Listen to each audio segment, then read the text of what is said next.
এরপরে আসবে আমি যাদের সাথে উঠা বসা চলাফেরা করি, কাজকর্ম করি, তারা সমাজের যে যত ক্ষেত্রে আমার বিচরণ রয়েছে সব ক্ষেত্রের মানুষগুলো হচ্ছে আমার আহার।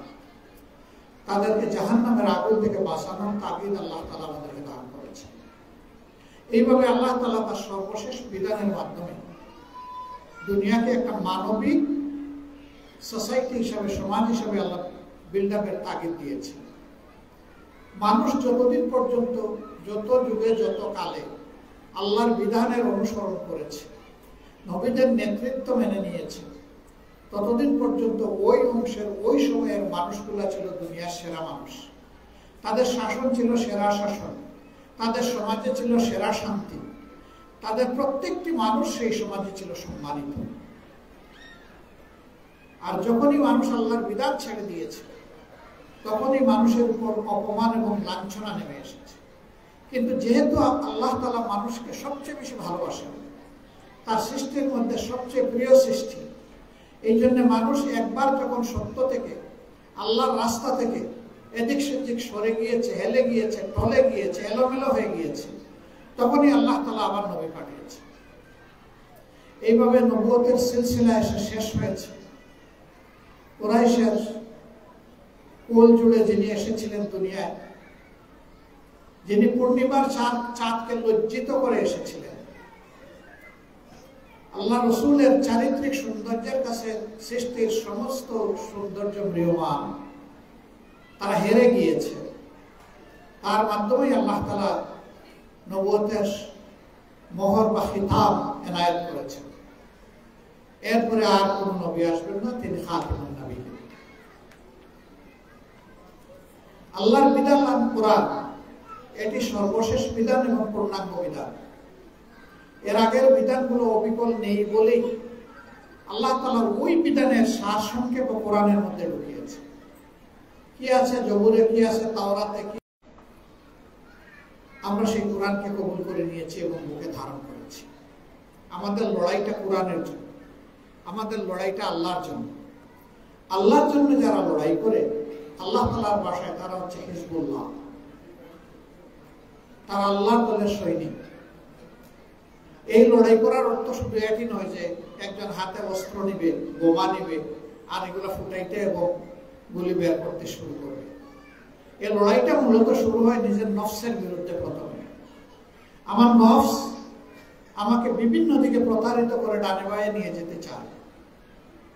তখন সত্যিকারের যোদ্ধা যিনি, তিনি নফসকে বলবেন, নো, আমি তোমার কমান্ড মানবো না, আমি মানবো আমার আল্লাহ এবং আল্লাহ রসুলের কমান্ড। তুমি চাইলেও আমি তোমার কাছে আত্মসমর্পণ করবো না। যিনি নফসকে নিজের নিয়ন্ত্রণে আনতে পারেন, তিনি সত্যিকারের যোদ্ধা। যিনি তলোয়ার হাতে অথবা অস্ত্র হাতে, অত্যাধুনিক মারণাস্ত্র হাতে প্রতিপক্ষকে নিধন করেন, সেই যোদ্ধার চাইতে গুরুত্বপূর্ণ যোদ্ধা হচ্ছেন নফসের বিরুদ্ধে তিনি বিজয় লাভ করেন। তিনি সত্যিকারের বীর। এখান থেকেই তাগুতি শক্তির বিরুদ্ধে একজন মুমিন মুমিনার যুদ্ধ শুরু হয়। ইসলামী সমাজ বিনির্মাণে কেবলমাত্র পুরুষদের অবদান নেই, বরঞ্চ ক্ষেত্র বিশেষে মায়ের জাতি এগিয়ে। রাসূল করিম সাল্লাল্লাহু আলাইহি ওয়াসাল্লাম নূর পাহাড়, জবলে নূরের হেরা গুহা থেকে বের হয়ে এসেছিলেন কাঁপতে কাঁপতে।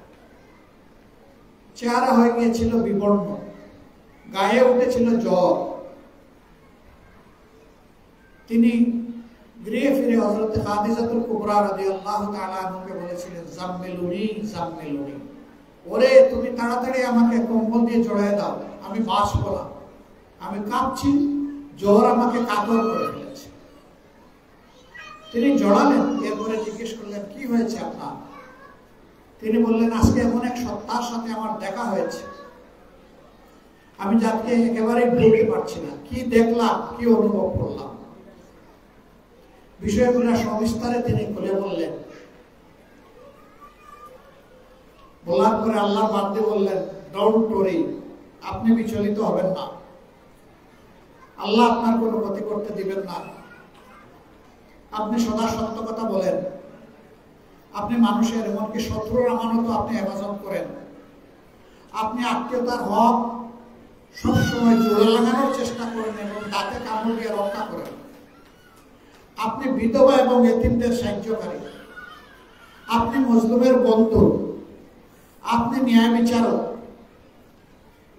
আল্লাহ তাআলা এই নিয়ামতগুলো আপনাকে দিয়েছেন মানুষের খেদমতের জন্য, সেই আল্লাহ আপনার কোনো ক্ষতি করতে দিবেন না। সম্ভবত এর মধ্যে ভালো কোনো বার্তা রয়েছে। চলুন আপনাকে নিয়ে আমি একজন বিদগ্ধ আলিমের কাছে যাই, যিনি আমার ফুফাতো ভাই। আশা করি এই ব্যাপারে তিনি একটা উত্তম সমাধান আমাদেরকে দিবেন। ওরাকা ইবনে নাওফল তার কাছে গিয়ে হাজির হলেন, সব কিছু খুলে বললেন। তিনি একজন খ্রিস্টান উচ্চমানের পাদ্রী ছিলেন। তিনি হু হু করে কেঁদে দিলেন শিশুদের মতো। তার দুই চোখের কোনা দিয়ে পানি গড়াতে থাকলো। তার দাড়ি ছিল, দাড়িগুলো ভিজে, মনে হলো যেন বৃষ্টি ঝরছে। এরপরে তিনি নিজেকে সামলালেন, সামলাই জিজ্ঞেস করলেন, আমি কি আপনার পিঠখানি বুকখানি একটু দেখতে পারি? রাসূল করিম সাল্লাল্লাহু আলাইহি ওয়াসাল্লাম পিঠ এবং বুক তাকে দেখিয়েছিলেন। তিনি বুকে পিঠে চুমু দিলেন, দিয়ে বললেন, হায় আফসোস, তুমি নিঃসন্দেহে শেষ জামানার পয়গম্বর। তুমি শেষ নবী যার ব্যাপারে ইনজিল এবং তাওরাতে সুসংবাদ দেওয়া হয়েছে। হযরত খাদিজা জিজ্ঞেস করলেন, তাহলে আপনি কাঁদলেন কেন? এটা তো সুসংবাদ যে আমি কাঁদলাম। দুনিয়ার এই শ্রেষ্ঠ মানুষটাকে একদিন তার সমাজ, তার দেশ থেকে বহিষ্কার করে দেবে। সেই দিন হয়তো আমি বেঁচে থাকবো না, আর বেঁচে থাকলে হয়তো আমি হাড্ডিসার হয়ে যাব, কারণ বয়সের ভারে এখনই আমি কাঁদব। আমার যদি যৌবন থাকতো তাহলে ওই সমস্ত দুর্বৃত্তদের বিরুদ্ধে আমি রুখে দাঁড়াতাম। আমি নবী মুহাম্মদ রাসূলুল্লাহ সাল্লাল্লাহু আলাইহি ওয়াসাল্লামের পাশে থাকতাম। আল্লাহ রাসূল জিজ্ঞেস করলেন অবাক হয়ে, আমি তো কারো কোনো ক্ষতি করি না, আমি তো যতটুকু সম্ভব তাদের উপকার করি। আমার এই সমাজ আমাকে বহিষ্কার করে দিবে, দেশ থেকে বের করে দিবে? তিনি বললেন, হ্যাঁ মুহাম্মদ, তাই হবে আপনার সাথে, কারণ এর আগেও প্রত্যেকটি সমাজ তাদের নবীদের সাথে আচরণ করেছে।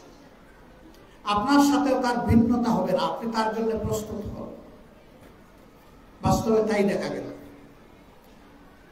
হযরত খাদিজাতুল কুবরা রাদিয়াল্লাহু তাআলা যখন নিশ্চিত হয়ে গেলেন যে তিনি আল্লাহর নবী, তিনি সাথে সাথেই বললেন, আমানতু বিল্লাহি ওয়া রাসূলিহি, আমি ঈমান আনলাম আল্লাহ তাআলার উপর এবং এই রাসূলের উপর। সুতরাং রাসূল করিম সাল্লাল্লাহু আলাইহি ওয়াসাল্লামের উপর কোরআন নাযিল হওয়ার পরে তিনি সর্বপ্রথম আল্লাহর নিয়ামত, যিনি আল্লাহ এবং আল্লাহ রাসূলের উপরে ঈমান এনেছিলেন। এই ক্ষেত্রে আপনারা এগিয়ে, আপনাদের তিনি অভিভাবক। তারপরে আমরা দেখি যে মক্কার কঠিন দিনে মুসলিমেও কিছু মানুষ, 500-র মতো মানুষ ঈমান এনেছিলেন, নারী পুরুষ মিলে। এর মাঝে বেশিরভাগ মানুষ ছিলেন অসহায়, নিরুপায় সমাজের তথাকথিত দাস সম্প্রদায়ের মানুষ। তাদেরই একজন আমাদের মা হযরত সুমাইয়া রাদিয়াল্লাহু তাআলা আনহা। আল্লাহর নবীর কাছে বায়াত নিয়ে সর্বপ্রথম যে মানুষটা জীবন দিয়েছেন আল্লাহর জন্য, তিনি হচ্ছেন মা সুমাইয়া রাদিয়াল্লাহু তাআলা আনহা। অতএব নবীর হাতে ঈমান গ্রহণকারী প্রথম ব্যক্তিটি একজন মুমিনা মুহসিনা, এবং শাহাদাত বরণকারিণীও একজন মুমিনা মুহসিনা, পুরুষ মুমিন। মদিনায় হিজরতের পরে অনেকগুলো যুদ্ধ আল্লাহ রাসূলকে ফেস করতে হয়েছে। দুটা যুদ্ধ ছিল খুবই ভয়াবহ, একটি উহুদের যুদ্ধ আর একটা হুনাইনের যুদ্ধ। উহুদের যুদ্ধে এক সময় দ্বিতীয় পর্বে যুদ্ধের ভয়াবহতা এত মারাত্মক ছিল যে পুরুষ সাহাবীদের পা ঢলে গিয়েছিল। আল্লাহ রাসূলের বেষ্টনীতে যারা ছিলেন, পাহারায় যারা ছিলেন, তারা টিকতে পারেন নাই। শত্রু খুব কাছাকাছি চলে এসেছিল তাকে হত্যা করার জন্য। একজন মা বাঘিনীর মতো ঝাঁপ দিয়ে সেখানে পড়েছিলেন এবং তিনি ঘোষণা করলেন, প্রত্যেকটি তীর আগে আমার দেহে ঢুকবে, প্রত্যেক খঞ্জর বর্ম এবং তলোয়ারের আঘাত আগে আমার গায়ে লাগবে, আমি আমার নবীর গায়ে কোনো আঘাত লাগতে দেব না। তিনি চতুর্দিকে ঘুরে ঘুরে সেই তীর, বর্ম, খঞ্জর সব কিছুর আঘাত নিয়েছিলেন। যুদ্ধের পরে যার দেহ থেকে ঝুলন্ত তীর আল্লাহ রসুল নিজের দাঁত দিয়ে কামড় দিয়ে বের করেছিলেন। 70টা গুরুতর জখম ছিল তার দেহে। রাসূল আকরাম সাল্লাল্লাহু আলাইহি সাল্লাম তার মুখে লালা নিলেন, আল্লাহর নাম নিলেন, নিজ হাতে লিপে দিলেন। তিনি আবার একজন জান্নাতে সুস্থ মহিলা হয়ে উঠলেন। রক্ত প্রবাহ থেমে গেল। আল্লাহ তাকে দীর্ঘ হায়াত দান করেছিলেন। তিনি একজন মা, আমাদের মা হযরত মুসাইবা রাদিয়াল্লাহু তাআলা আনহা। মুতার যুদ্ধ আরেকটি ভয়াবহ যুদ্ধ ছিল, যেখানে একটা পর্বে মুজাহিদ সাহাবীরা পিছনের দিকে ফিরে আসার চিন্তা করেছিলেন। আরেক বাগিনী দাঁড়িয়ে গেলেন, যিনি মক্কার জীবনে, মক্কা বিজয়ের আগে আল্লাহ রাসূলকে সবচেয়ে বেশি নির্যাতন করেছেন, কষ্ট দিয়েছেন, যিনি উহুদের ময়দানে আল্লাহ রাসূলের কলিজার টুকরা চাচার পেট ছিঁড়ে তাকে নিহত করার পরে, শহীদ করার পরে পেট ছিঁড়ে কলিজা টেনে বের করে চিবিয়েছিলেন, সেই মহিলার নাম হলো হিন্দা। মক্কা বিজয়ের লগ্নে তিনি সৌভাগ্যবতী। তিনি আল্লাহ রাসূলের সামনে গিয়ে ঈমান কবুল করেছিলেন। মুতার যুদ্ধের একজন যোদ্ধাই মহিলা ছিলেন।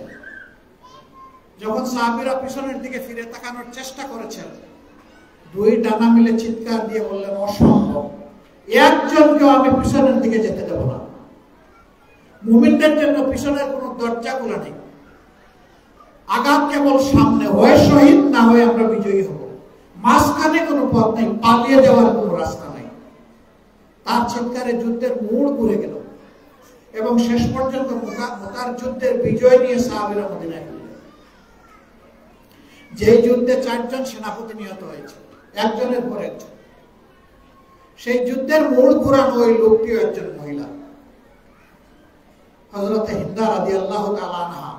তখন আর তিনি মুশরিকা নেই এবং তখন আর তিনি নবীর দুশমন নন, তখন তিনি নবীর পাহারাদার বন্ধু। উহুদের যুদ্ধে এক মহিলা তার স্বামী হারালেন, তার 2 সন্তান হারালেন, তার ভাই হারালেন, তার পিতা হারালেন, 5 জনকে এই পরিবারের হারালেন। তিনি যখন খবর পেলেন যে আল্লাহ রাসূলকে খুন করা হয়েছে, হত্যা করা হয়েছে, মদিনা থেকে তিনি পাগলিনীর মতো দৌড়া শুরু করলেন উহুদের দিকে। এই 4-5 মাইল জায়গা তিনি কিভাবে অতিক্রম করেছেন হয়তো তিনিও জানেন। রাস্তায় ফিরতি সাহাবীদের অনেকের সাথে দেখা হয়েছে। যারা তাকে চিনেন বলছেন, মা কোথায় যাচ্ছ? বলে যে আমি উহুদের ময়দানে যাচ্ছি। কই গিয়ে লাভ নাই, তোমার স্বামী শহীদ হয়েছে। কই কার স্বামী শহীদ হয়েছে তা শোনার জন্য আমার দৌড় শুরু হয়নি, আমি যাচ্ছি আমার রাসূল কেমন আছেন দেখার জন্য। আর একটু এগিয়েছেন, আরেকজন বললেন আপনার 2 সন্তান শহীদ হয়েছে। তিনি বললেন এইটাও শোনার জন্য আমি দৌড়াচ্ছি, আল্লাহ তাদেরকে কবুল করবে। আরো একটু আগালেন, বললেন যে আপনার পিতা শহীদ হয়েছে, বললেন তা জানার জন্য আমি আসি। এরপরে আগালেন, বললেন যে আপনার ভাইটাও শহীদ হয়ে গেছে, আপনার পরিবারের সর্বশেষ সদস্য তিনি শহীদ হয়েছে। তিনি বললেন এ খবর জানতেও আমি এখানে আসি, আমি এসেছি আল্লাহ রাসূলের অবস্থা জানতে।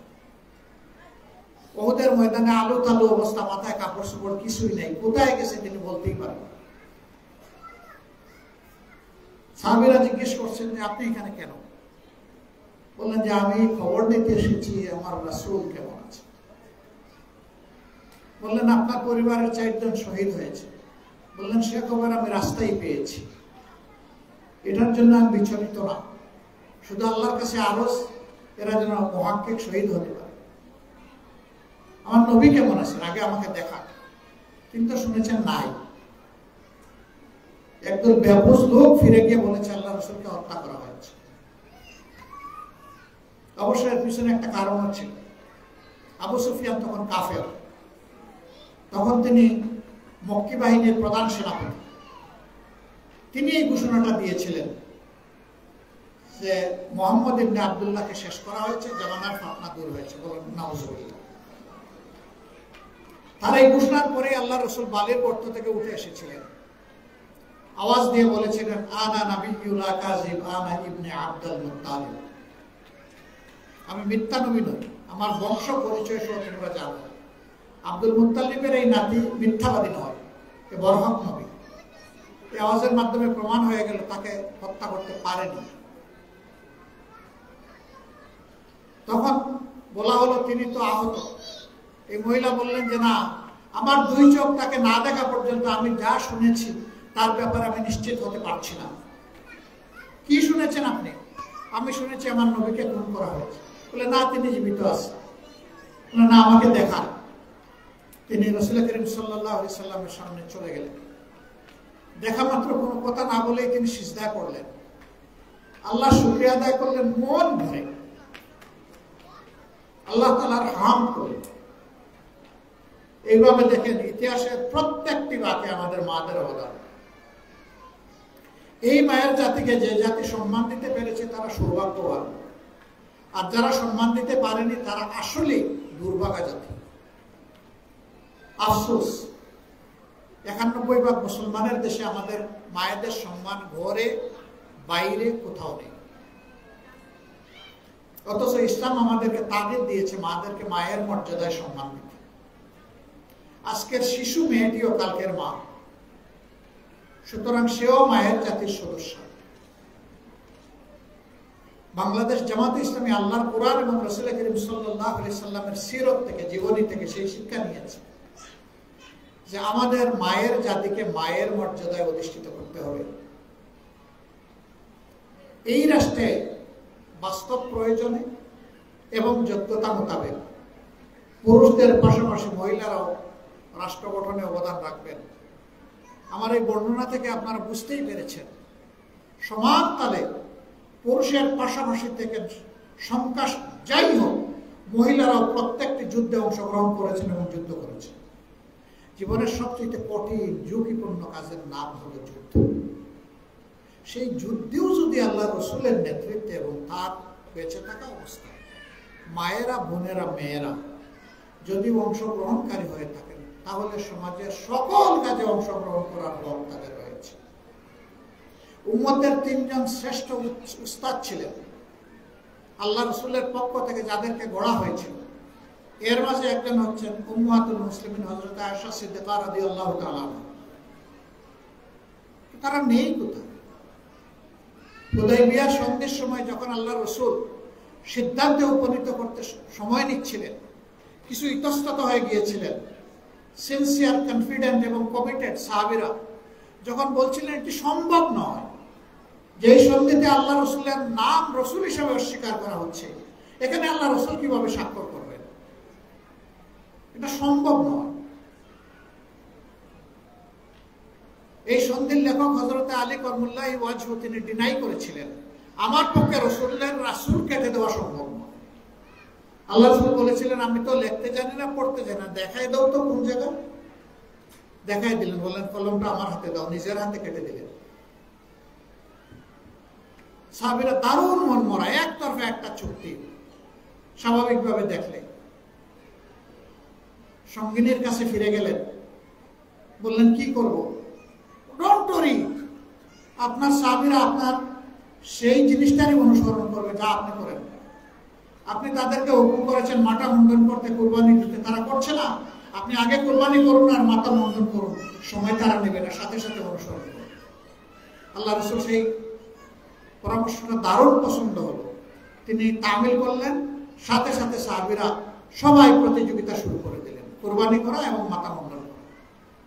দেখেন এই সংকট মুহূর্তেও একজন মা রাস্তা দেখিয়েছেন, পথ দেখিয়েছেন আল্লাহ তাআলার পক্ষ থেকে। আল্লাহই তাকে ইলহাম করে সাহায্য করেছে।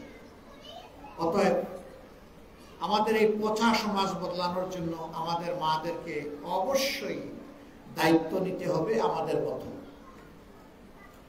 অনেকে অনেক কথা বলবে, পাত্তাই দিবেন না। এগুলো পচা সমাজকে বুকে লালন করা আর এই পচার মধ্যে নিজে ডুবে থাকা, এইটা একদিকে রাখেন। আরেকদিকে পচা সমাজ বদলানোর জন্য আপনি যুদ্ধ করবেন, সেটাকে আরেকদিকে রাখেন। আপনার বিবেক যেটাতে সায় দেবে ওইটাতে আপনি ডেসপারেটলি, সাহসিকতার সাথে আগে যাবেন।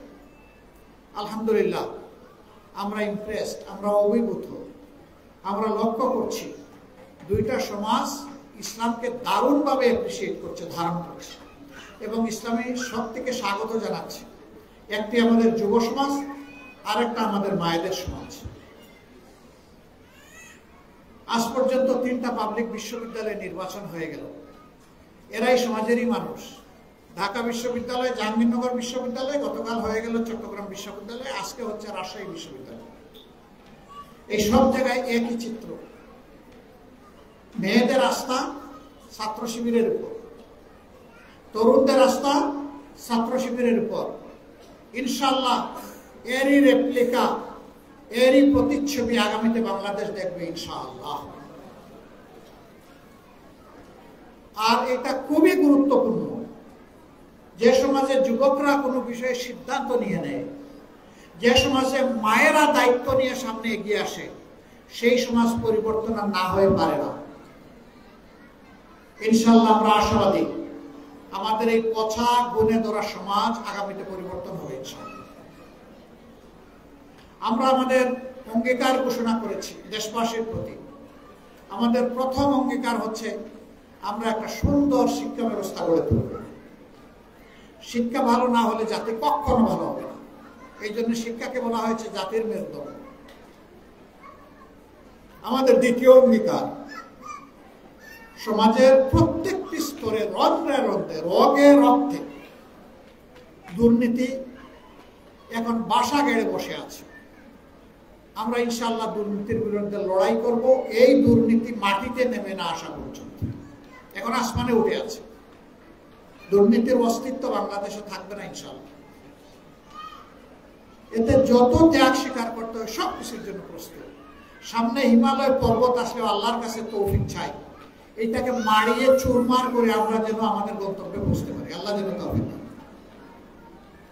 আমাদের তৃতীয় অঙ্গীকার হচ্ছে সমাজের প্রত্যেকটি নরনারী, নারী পুরুষ, শিশু, আবাল বৃদ্ধ বনিতার জন্য ন্যায় বিচার প্রতিষ্ঠিত করা। শুধু আদালতের রায়ের ন্যায় বিচার নয়, প্রত্যেকটি মানুষ তার হক যথাস্থানে বসে যথাযথভাবে পাবে। এর জন্য তাকে কোনো স্ট্রাগল করতে হবে না, সংগ্রাম করতে হবে না, তার হক তার হাতে পৌঁছে যাবে। আপনারা সেই ঘটনা নিশ্চয়ই জানেন। উমর ইবনুল খাত্তাব রাদিয়াল্লাহু তাআলা আনহু যখন খলিফা, তিনি রাতের বেলা গোপনে বের হয়ে রাষ্ট্রের নাগরিকদের অবস্থা পর্যবেক্ষণ করতেন। এক রাতে মরুভূমি পাড়ি দেওয়ার সময় দেখলেন টিপ টিপ আলো জ্বলছে মরুভূমির বুকে। বললেন এত গভীর রাতে ওখানে আলো জ্বলে কেন, যাই ওখানে দেখি। ওখানে গিয়ে শুনেন কিছু শিশু চিৎকার দিচ্ছে একটা ছোট্ট তাঁবুর ভিতরে, আর বাইরে একজন মহিলা একটা ডেক্সি বসিয়ে কি যেন নাড়াচাড়া করছে আগুনের উপরে। এগিয়ে গিয়ে দেখেন যে ডেক্সিটা খালি। বললেন মা, আপনি এগুলা কি করছেন? খালি ডেক্সিতে আগুন জ্বালিয়ে আবার কি নাড়াচাড়া করছে? আর ওদিকে কারা চিৎকার দিচ্ছে? শিশু কণ্ঠের এই আওয়াজগুলো, এরা কারা? বললেন যে আমি এক অভাগিনী, এক দুঃখিনী, আমি এক ব্যর্থ মা। আমার সন্তানদের মুখে আমি খাবার তুলে দিতে পারি না, ওদের বাবা নাই, আমি বিধবা, ওরা এতিম। এমন একটা রাষ্ট্রে বসবাস করি, কেউ আমার খোঁজ নেয় না। তাইলে আপনি খালি ট্যাক্সিতে এটা নাড়াচাড়া করছেন কেন? উনি জবাব দিচ্ছেন, আমার সন্তানেরা বুঝবে যে আমি কিছু তৈরি করছি। কান্নাকাটি করে যখন তারা ক্লান্ত শ্রান্ত হয়ে যাবে, তখন ঘুমিয়ে পড়বে, আমি একটু শান্তি পাবো। এই জন্য আমার এই কসরত। আমি রওনা করেছি মদিনার দিকে। আমি ওই দুর্দান্ত শাসকের মোকাবেলা করে তার মুখের উপর দুটি কথা বলতে চাই যে আমি এই দেশের নাগরিক, তিনি আমার খোঁজ নিচ্ছেন না কেন? তিনি বললেন, মা আমি যাচ্ছি এবং আমি আবার আসছি। তিনি গেলেন, গিয়ে তার স্ত্রীকে বললেন, তড়িঘড়ি আমাকে কিছু খাবার তৈরি করে দাও। কিছু খাবার তৈরি করে খামির এবং রুটি নিয়ে তিনি তার সঙ্গীকে সাথে নিয়ে আবার ওখানে পৌঁছে। ওরা ক্লান্ত হয়ে মহিলা সহ সবাই ঘুমিয়ে পড়ছে। বসে অপেক্ষা করলেন যতক্ষণ পর্যন্ত তারা জেগে না উঠে, অন্তত একজন জেগে উঠে। ওই পেটের ক্ষুধা তো বেশি সময় ঘুমাইতে পারে না, ঘুম ভেঙে গেছে। খলিফাতুল মুসলিমিন বললেন যে আমি কিছু খাবার নিয়ে এসেছি আপনার সন্তানদের জন্য, আপনিও খাবেন, সন্তানদেরকেও খাওয়াবেন। পেট ভরে খেলেন তৃপ্তির সাথে, শুকরিয়া আদায় করলেন, কৃতজ্ঞতা জানালেন। বললেন যে আপনি কে? বলি যে না, আমি কেউ না, আমি আপনার মতোই একজন সাধারণ লোক। তবে আপনাকে আমি আগামীকাল কিছু সহযোগিতা করতে চাই। আপনি যেভাবে খলিফার দরবারে যাবেন, সেখানে আপনার কথাগুলো সোজা সাপটা আপনি বলবেন, আমাকে সেখানে পাবেন, আমি আপনাকে সাহায্য করব। মহিলা গিয়েছেন, খলিফার অপেক্ষা করতেছে। খলিফা বসে আছেন, তার কাজকর্ম করছেন, আর তিনি দূর থেকে দেখছেন যে ওই মহিলা তার বাচ্চাদের নিয়ে আসে।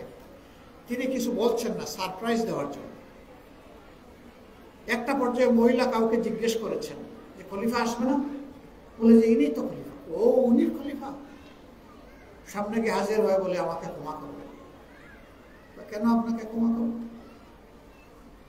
যে আমি অনেক মন্দসন্দ আপনার মুখের উপর বলেছি, আপনিই তো সেই ব্যক্তি যিনি আমার এই দুঃখের সময় খবর নিয়েছেন। খলিফাতুল মুসলিমিন বলছেন, মা, ক্ষমা আপনার চাইতে হবে না, ক্ষমা আমি চাইব প্রথমে আল্লাহ তাআলার দরবারে। আপনি এবং আপনার শিশুদের এই কষ্ট দেখার আগে কেন আমি খবর নিতে পারলাম না, আমার লোকেরা খবর নিতে পারলো না? আল্লাহ যেন আমাকে ক্ষমা করেন, আর আপনিও আমাকে ক্ষমা করে দেন। আপনি কিছু বলবেন? বলে না, আমার আজকে আর কোনো কথা নেই।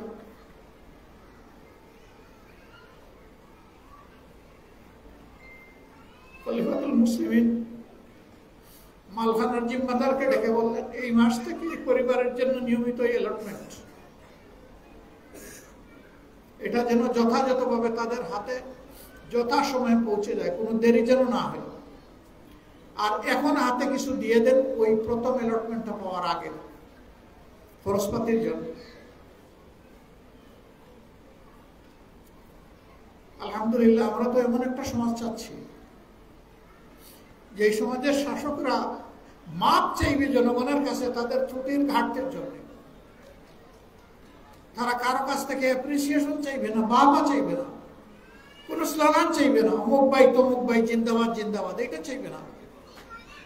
তাদের অন্তর ভয়ে কাঁপবে, জনগণের এই বোঝা আমার কার্ডে যেটা দেওয়া হয়েছে আমি বহন করতে পারছি কিনা।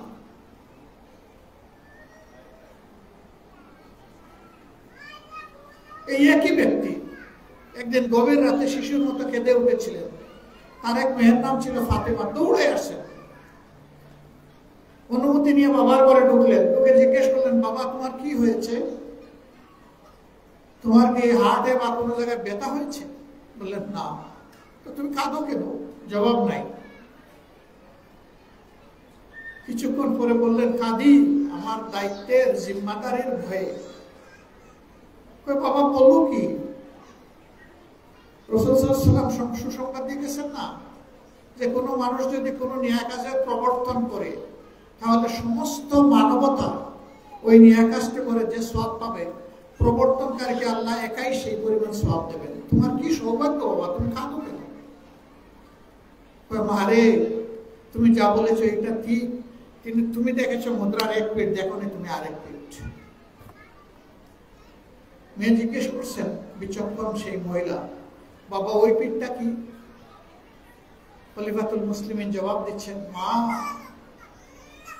ফুরাত নদীর তীরে একটা অবুজ নিরীহ কুকুর, সেও যদি না খেয়ে মরে আর হাসরের দিন গিয়ে যদি সে আমার বিরুদ্ধে মামলা দায়ের করে যে আমি ওই রাজ্যের একজন পশু ছিলাম, প্রাণী ছিলাম, ওই হে আল্লাহ তোমার খলিফা তো আমার খবর নেয়নি, তখন তোমার বাবা কি জবাব দেবে? আমি ওই ভয়ে পাচ্ছি। মানুষ তো অবশ্যই, এই রাজ্যের প্রত্যেকটা প্রাণীরও আমি জিম্মাদার আল্লাহ তাআলার পক্ষ থেকে, সেই ভয়ে পাচ্ছি। রাষ্ট্রীয় দায়িত্ব এটি কোনো সেলিব্রেট করার বিষয় নয়, এটা কারো পার্সোনাল অ্যাচিভমেন্ট নয়, এটি আল্লাহ তাআলার পক্ষ থেকে একটি আমানত, তার সৃষ্টির জন্য। জামাতে ইসলামী ওই লক্ষ্যেই কাজ করছে। সুতরাং আপনারা পরিষ্কার বলবেন যে একটা ইনসাফ ভিত্তিক সমাজ জামাত কায়েম করতে চায় কোরআন এবং সুন্নাহর আলো। আমরা আপনাদের মায়া চাই, ভালোবাসা চাই, সমর্থন চাই, দোয়া চাই। আমরা কনফিডেন্ট ইনশাআল্লাহ যদি আগামী নির্বাচনটা সুষ্ঠু হয়, ভালো হয়, তাহলে তরুণ সমাজ এবং মায়ের জাতি ইনশাআল্লাহ এই দেশে আগামীতে আলো ছড়াবেন ইনশাআল্লাহ। আর এই দুইটা জাতির এসপিরেশন ফুলফিল করা, তাদের আকাঙ্ক্ষা পরিপূর্ণ করা, এটি হবে তখন আমাদের দায়িত্ব, এর সাথে সমস্ত নাগরিকদের। এরপরে আমাদের আরো অনেকগুলো প্রায়োরিটি আছে, ইন্টারন্যাশনাল রিলেশনস আছে, এদেশের অর্থনীতি ভাঙ্গাচুরা, উল্টে পড়া, থমকে যাওয়া, এইগুলাকে তার জায়গায় টান দিয়ে উঠাই দেওয়া, করাপ্ট লোকদের হাত থেকে উদ্ধার করে রাষ্ট্রের প্রকৃত সেবকদের হাতে তুলে দেওয়া। সেই লোকটা আমাদের দলের হতে পারে, নাও হতে পারে, সেই লোকটা মুসলমান হতে পারে, অন্য ধর্মেরও হতে পারে, যে এই দায়িত্বের জন্য উপযুক্ত, তার হাতে এই দায়িত্বের চাবি তুলে দেওয়া হবে ইনশাআল্লাহ। এমন একটা ইনক্লুসিভ অন্তর্ভুক্তিমূলক সমাজ আমরা গড়ে তুলতে চাই। ইমানিয়াত, ধর্ম, বিশ্বাস, এগুলার জবাব নেওয়ার দায়িত্ব আমাদের না।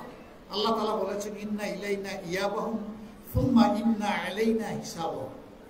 সবাই আমার দিকেই ফিরে আসবে, আমার কাছেই আসবে, তখন আমি সবার কাছ থেকে যার যার হিসাবটা আমি নিয়ে নেবো। এটা আমার উপর দায়িত্ব, এটা আমার উপর ছেড়ে দাও, এ দায়িত্ব তোমাদের না। আমরা এই রাষ্ট্রের মানুষকে সম্মান করব, তারা এই দেশের নাগরিক। আমরা দেখবো না সে কোন ধর্মের, কোন দলের, তার গায়ের রং কি, মুখের ভাষা কি, সে পাহাড়ে থাকে নাকি সে সমতলে থাকে, এটা আমরা দেখবো না।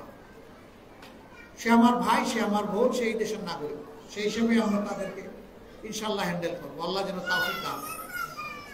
আমরা দেশের মধ্যে সকল বিভক্তির কবর রচনা করতে চাই, কোন বিভক্তি আমরা এখানে দেখতে চাই। তবে হ্যাঁ, যারা কোনো অপরাধ করবে তাদেরকে তাদের অপরাধের ন্যায্য পাওনাটা পেতে হবে, ন্যায় বিচারটা কায়েম হবে। বোনেরা, এখন থেকে কয়টা মাস, 4 মাসের মতো সময় হয়তো আল্লাহ চাইলে আমরা হাতে পাবো। আপনাদেরকে কঠোর পরিশ্রম করতে হবে। বলবেন যে ঘর দুয়ার সামাল দেওয়া, আবার অনেক সামাজিক দায়িত্ব পালন করা, কেউ কেউ আবার সাংগঠনিক দায়িত্ব পালন করেন, তার পাশাপাশি নির্বাচনের এই রেইসে আমরা কতটা কন্ট্রিবিউট করতে পারবো। আমি খুবই আশাবাদী, আমি খুবই কনফিডেন্ট। প্রাত্যহিক স্বাভাবিক জীবনে একজন বোন একজন ভাইয়ের চাইতে 2.5 গুণ বেশি দায়িত্ব পালন করেন, কাজ করেন, পরিশ্রম করেন। তারা ইনশাল্লাহ সব কিছুর মধ্যে একটা সমন্বয় ঘটাতে পারবে এবং জাতিকে পথ দেখানোর, আপনার সন্তানকে, আমার সন্তান, এই দেশের সন্তানদের একটা ভালো জায়গায় এনে দাঁড় করানোর জন্য মা হিসাবে, বাবা হিসাবে, ভাই হিসাবে, বোন হিসাবে আমাদের এই দায়িত্ব। আল্লাহ যেন এই দায়িত্ব আমাদেরকে পালন করার তৌফিক দান করেন। আমাদের হাতে আদর্শের যে নিয়ামত আছে, এটা কারো হাতে নেই। শ্রেষ্ঠ নিয়ামত কুরআন এবং শ্রেষ্ঠ নিয়ামত রাসূল করিম সাল্লাল্লাহু আলাইহি সাল্লামের সুন্নাহ বা সিরাত। এর আলোকেই আমরা মানুষকে ডাকবো। আমরা কোনো ব্যক্তির দিকে, দলের দিকে ডাকবো না, আমরা ডাকবো ইসলামের মহান আদর্শের দিকে। আর আল্লাহর কাছে চোখের পানি দিয়ে দোয়া করবেন, আল্লাহ যেন দেশের মানুষের অন্তরে এমন কিছু দান করেন যাতে আগামের সিদ্ধান্তটা মানুষ সঠিকভাবে নিতে পারে। ভুল সিদ্ধান্ত থেকে যেন আল্লাহ এই দেশের মানুষকে হেফাজত করেন। এই সঠিক সিদ্ধান্তটি যার পক্ষে আসবে, আমরা মন প্রাণ উজাড় করে তাকে সহযোগিতা করবো ইনশাআল্লাহ। আল্লাহ যেন বেটির ঠিকানা থেকে আমাদেরকে হেফাজত করেন। এই জাতি যেন আবার জুলুমের কবলে নিপতিত না হয়। যেই জুলুম এখনো চলছে, সেই জুলুমের জন্য অবসান করে। আজকে আপনারা মূল্যবান সময় ব্যয় করে এখানে এসেছেন, আমরা কৃতজ্ঞ। আমি অনুরোধ করব, কেউ আমার জন্য এসেছেন এটা ভুলে যান, আপনারা এসেছেন আল্লাহর জন্য। অবশ্যই আমরা একে অন্যকে ভালোবাসি, কিন্তু সেটি আল্লাহর জন্য। আমাদের ভালোবাসাটা যখন পরিপূর্ণভাবে আল্লাহর জন্য হবে, তখন ভালোবাসা তার পূর্ণতা পাবে এবং সেই ভালোবাসাই আমাদেরকে দুনিয়া আখিরাতের নাজাতের পথ দেখাবে ইনশাআল্লাহ। আপনাদের সাথে সন্তান সন্ততিদেরকে নিয়ে এসেছেন, এটি স্বাভাবিক। অনেক বিঘ্ন হয়তো তাদের দ্বারা ঘটেছে, কিন্তু বিরক্ত হবেন না, কারণ এই ধরনের মজলিসগুলোতে আসলে ওরাও মেন্টালি এখন থেকে চার্জড হবে, এদের মধ্যে রুহানিয়ত পয়দা হবে। মসজিদে আমি এনকারেজ করি সব জায়গায়, ওদেরকে খেলতে দেন, দৌড়াইতে দেন, চিৎকার দিতে দেন, দেখতে দেখতে এরা একদিন সাচ্চা নামাজি হয়ে যাবে। বিরক্ত হবেন না কেউ প্লিজ। আল্লাহ রাসূল তাই করেছেন। তার গাড়ির উপর, পিঠের উপর হযরত হাসান এবং হুসাইন রাদিয়াল্লাহু তাআলা আনহু সুহাদায়ে আহলে সাইয়্যিদুশ সুহাদায়ে আহলে জান্নাহ যতক্ষণ পর্যন্ত বসে থাকতেন আল্লাহ রাসূল নড়তেন না, সেজদায় পড়ে থাকতেন, রুকুতে দাঁড়ায় থাকতেন। তারা যখন নিচ থেকে সরে যেতেন তখন সেজদা থেকে উঠতেন, রুকু থেকে উঠতেন। এত মহব্বত করতেন। শিশুদেরকে মহব্বত করা আমাদের দায়িত্ব। আজকের এই কথাগুলো আপনারা নিজের মধ্যে সীমাবদ্ধ রাখবেন না। পরিবারের সদস্য, আপনার আত্মীয় স্বজন, প্রতিবেশী, কর্মস্থলের সঙ্গে যে যেখানে বিচরণ সেখান পর্যন্ত ইনশাল্লাহ আমরা পৌঁছে দেব, ঘরে ঘরে পৌঁছে দেব। ইনসাফের প্রতীক দাড়িপাল্লার এই পরিচিতিটা আমরা সবার কাছে পৌঁছে দেব। এই প্রতীকটা নেওয়ার জন্য কি না কাড়াকাড়ি যুদ্ধ আমাদের সাথে করা হয়েছে। আল্লাহ তাআলার মেহেরবানিতে আমাদের প্রতীক আমাদের বুকে আবার ফিরে এসেছে। আল্লাহ যেন এই প্রতীকের সম্মান রক্ষা করার তৌফিক আমাদেরকে দান করেন। আল্লাহ তাআলা আপনাদের সকলের হায়াতে, সেহাতে, ইলমে, আমলে, ইজ্জতে এবং রিজেকে অপরন্ত বারাকা দান করুন। প্রত্যেকটি ঘরের উপর আল্লাহ রহম নাজিল করুন। আল্লাহ তাআলা তার নুসরা দিয়ে সকলের শক্তিকে বাড়িয়ে দিন। আল্লাহ তাআলা ইমানের উচ্চ দরজায় আমাদের সবাইকে রাখুন, আপনাদেরকে রাখুন। এখন আমার ছোট্ট একটি আবদার, আশা করি আপনারা আমাকে সহযোগিতা করবেন। এই শিশুগুলাকে একটু এইদিকে পাঠিয়ে দেন, একটু দেখতে ইচ্ছা করে। অল্প কিছু গিফট আছে তাদের জন্য, আমরা তাদের হাতে তুলে দিতে চাই।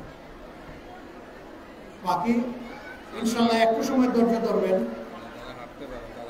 তারা আসবে কিন্তু আওয়াজ করবে না। আমাদের সম্মানিত সভাপতির বক্তব্য শোনার পরেই আজকের আয়োজন সমাপ্তি পাবে। আর বন্ধ শিশুদের সাথে আমি একটু সময় কাটাবো। আসসালামু আলাইকুম ওয়া রাহমাতুল্লাহি ওয়া বারাকাতুহু।